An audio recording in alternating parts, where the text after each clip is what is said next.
విజయనగరం జిల్లా బురాడిపేట ప్రాథమిక పాఠశాలలో ప్రమాదం తప్పింది. వర్షాలకు పాఠశాల స్లాబ్ పెచ్చులు ఊడిపడ్డాయి. ఆ సమయంలో విద్యార్థులు ఆరుబయట ఉండడంతో ప్రమాదం తప్పింది. తరగతి గది పూర్తిగా శిథిలమై ప్రమాదకరంగా మారింది. ఎప్పుడు కూలుతుందో తెలియని పరిస్థితి. దీంతో భయంగా ఉపాధ్యాయులు వరండాలోనే క్లాసులు తీసుకుంటున్నారు. ఇప్పటికైనా అధికారులు భవనానికి మరమ్మతులు చేయాలని విద్యార్థులు వారి తల్లిదండ్రులు కోరుతున్నారు.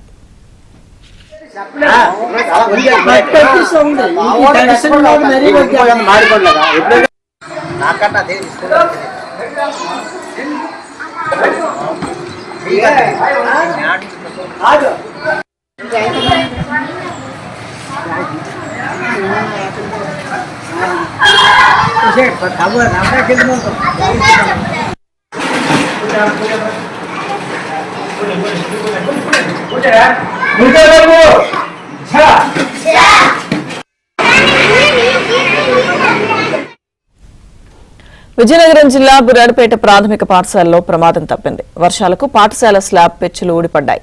ఆ సమయంలో విద్యార్థులు ఆరుబయట ఉండడంతో ప్రమాదం తప్పింది. తరగతి గది పూర్తిగా శిథిలమై ప్రమాదకరంగా మారింది. ఎప్పుడు కూలుతుందో తెలియని పరిస్థితి. దీంతో భయంగా ఉపాధ్యాయులు వరండాలోనే క్లాసులు తీసుకుంటున్నారు. ఇప్పటికైనా అధికారులు భవనానికి మరమ్మతులు చేయాలని విద్యార్థులు వారి తల్లిదండ్రులు కోరుతున్నారు. మాది విజయనగరం జిల్లా సంతకేరి మండలం బోర్డపేట గ్రామం అండి. ఈ బిల్డింగ్ కట్టి 40 సంవత్సరాలు అయిందండి. నిన్న పేరవుతుండగా ఆ పెట్టగోడ సైడు యాగం పడిపోయిందండి. ఆ అదృష్టవశాత్తు పిల్లలు ఎవరు లేకపోవడం వల్ల పెద్ద ప్రభావం తగ్గింది. మరి పిల్లల్ని పంపించడానికి ఆ తల్లిదండ్రులు చాలా భయపడుతున్నారు. ఇప్పటికైనా అధికారులు స్పందించి, ఈ కూటమి ప్రభుత్వం వచ్చింది కాబట్టి ఇప్పటికైనా స్పందించి ఈ బిల్డింగ్ డిస్మాంటిల్ చేసి కొత్త బిల్డింగ్ కట్టేస్తని మేము కోరుతున్నాం గ్రామస్తులు అందరం.